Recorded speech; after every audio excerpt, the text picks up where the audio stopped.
Assalamualaikum warahmatullahi wabarakatuh. Perkenalkan, nama saya Ayu Puspitasari. Saya dari jurusan Akuntansi Fakultas Ekonomi dan Bisnis Universitas Mataram.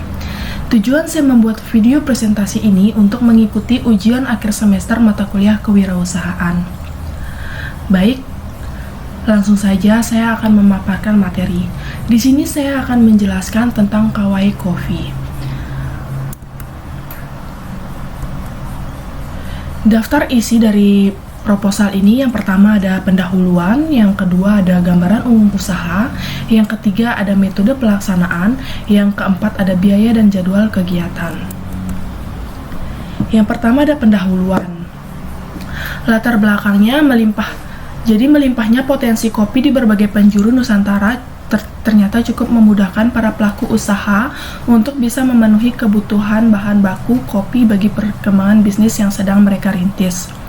Tercatat sebagai salah satu negara penghasil kopi kelas dunia, tentunya para pelaku usaha bisa memanfaatkan kekayaan alam Indonesia tanpa harus mengimpor bahan baku kopi dari pasar luar negeri. Selain itu, kopi merupakan salah satu minuman favorit bagi seluruh kalangan masyarakat. Berbekal kreativitas para pelaku usaha dalam mengkombinasikan menu varian kopi sekarang ini, anak muda, kaum wanita, bahkan orang dewasa juga menyukai aneka minuman kopi yang pilihannya semakin beragam. Kondisi ini menjadikan prospek bisnis minuman kopi masih cukup bagus karena peluang pasar yang sangat luas, sehingga tidak perlu khawatir dengan hadirnya kedai kopi yang membawa brand lokal dari Bima. Usaha ini dilatar belakangi oleh semakin berkembangnya perekonomian di Kota Bima. Hal ini membuat peluang bisnis usaha kopi terbuka lebar seiring dengan taraf hidup masyarakat di Kota Bima. Berkembangnya gaya hidup dan kebiasaan orang untuk ngobrol-ngobrol dan berkumpul sambil minum kopi mendorong terciptanya usaha ini. Banyaknya pekerja, anak muda di Kota Bima tentunya membutuhkan ruang untuk bisa berkumpul dan berinteraksi, dan jawabannya adalah dibangunnya usaha rumah kopi ini. Selanjutnya, tujuan utama untuk membentuk rumah kopi ini yaitu yang mendasari kami berusaha kopi ini adalah karena kami melihat peluang saat ini dari usia muda hingga dewasa tertarik dalam mengkonsumsi kopi. Selain itu, kami juga ingin memperkenalkan kepada masyarakat luas tentang kopi yang berasal dari Desa Maria, Kabupaten Bima, yang tentunya memiliki keunggulan tersendiri. Gambaran umum deskripsi produk ini, kami menawarkan produk kopi yang diberi nama Kopi Kawai. Kopi Kawai ini adalah kopi asli dari Dusun Kawai, Desa Maria Utara, Kecamatan Wawo, Kabupaten Bima, dan dipetik langsung dari kebun petani yang ada di Dusun Kawai. Keunggulan produk usaha kopi kami pada saat proses perawatan tidak melalui pemupukan dan pestisida. Setelah diolah memiliki rasa yang kuat dengan cita rasa kacang-kacangan dan terlintas harum yang sangat khas, seperti aroma pisang panggang dan memiliki warna hitam pekat. Selain itu, dalam proses penjualan, kami menawarkan kepada pelanggan bisa memilih ingin membeli biji kopi atau bubuk kopi. Selain itu, packing penjualan dengan ukuran yang bervariasi dan harga yang relatif murah. Selanjutnya, analisa pelanggan. Dalam menjalankan usaha ini, pelanggan potensial kami adalah kaum muda dan generasi milenial dan orang tua. Alasan karena penikmat kopi lebih spesifik pada kalangan orang tua. Selain itu, akhir-akhir ini pencinta kopi banyak berasal dari kaum muda. Kami menawarkan usaha kopi selain pada masyarakat yang berada di Kabupaten Bima sendiri, kami juga menawarkan pada konsumen yang berada di luar daerah. Baik, proses pembuatan produk. Yang pertama, kopi yang telah dipetik dipisahkan dari kulitnya dengan cara ditumbuk. Yang kedua, kemudian kopi yang telah terpisah dari kulitnya dijemur agar menjadi kering. Yang ketiga, setelah kopi kering, kopi disangrai. Yang keempat, apabila kopi sudah tercium wangi dan warnanya sudah berubah, kopi diangkat dan kemudian digiling. Yang terakhir, kemudian menjadi bubuk kopi.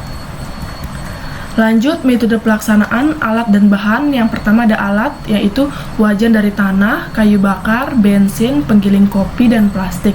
Bahannya kopi dan jahe. Strategi pemasaran. Strategi penjualan produk. Yang pertama, mempromosikan secara langsung. Yang kedua, mempromosikan melalui media sosial. Yang ketiga, memberikan promosi penjualan.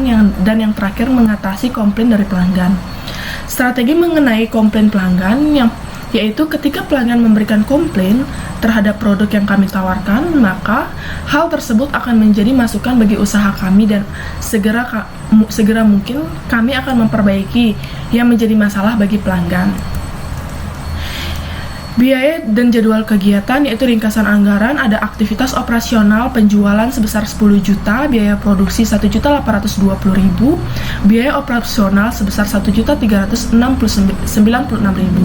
total aktivitas operasional 6.784.000, kegiatan investasi yaitu plastik atau kemasan 234.000, mesin pengolah kopi 2.950.000, kayu bakar 300.000, wajan tanah 300.000, timbangan digital 25.000, jahe 120.000, mesin penggiling kopi 5 juta, bensin 300.000, biaya print kemasan produk 50.000, biaya LAT 500.000, promosi produk 100.000, total kegiatan operasional yaitu 9.879.000, total akhir kas yaitu 16.663.000.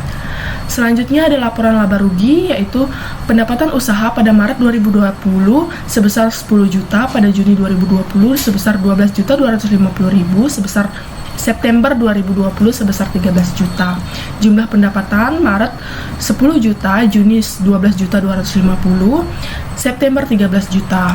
Biaya tetap Maret 1.195.000, Juni 1.195.000, dan September juga 1.190.000. Biaya habis pakai Maret 1.070.000, Juni 1.070.000, dan September juga 1.070.000. Biaya penjualan yaitu Maret 150.000, Juni 150.000, dan September juga 150.000. Jumlah beban usaha sebesar 2.415.000. Laba bersih pada Maret sebesar 7.580.000,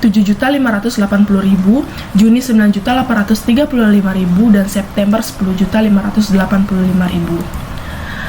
Selanjutnya ada laporan arus kas, yaitu kas diterima dari penjualan biji kopi pada Maret 5.700.000, pada bulan Juni 8 juta, pada bulan September 9.800.000. Kas diterima dari penjualan bubuk kopi pada bulan Maret 4.300.000, pada bulan Juni 4.250.000, pada bulan September 3.200.000. Total kas diterima atau masuk pada bulan Maret 10 juta, pada bulan Juni 12.250.000, pada bulan September 13 juta.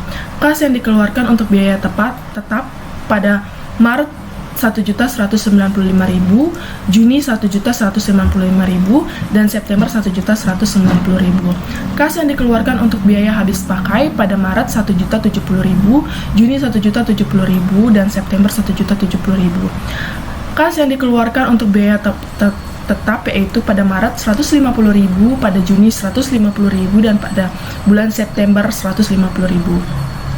Total kas yang dibayarkan atau dikeluarkan pada bulan Maret sebesar 2.415.000, pada bulan Juni 2.415.000, dan pada bulan September 2.415.000. Jadi saldo akhir kas pada bulan Maret 12.415.000, pada bulan Juni 14.665.000, dan pada bulan September 15.415.000.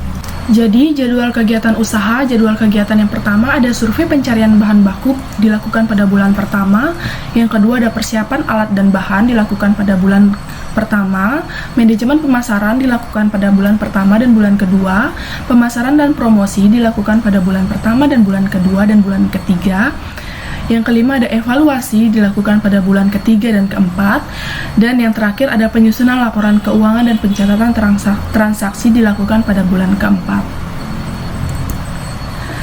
Baik, sekian presentasi yang bisa saya lakukan, kurang lebihnya saya mohon maaf. Assalamualaikum warahmatullahi wabarakatuh.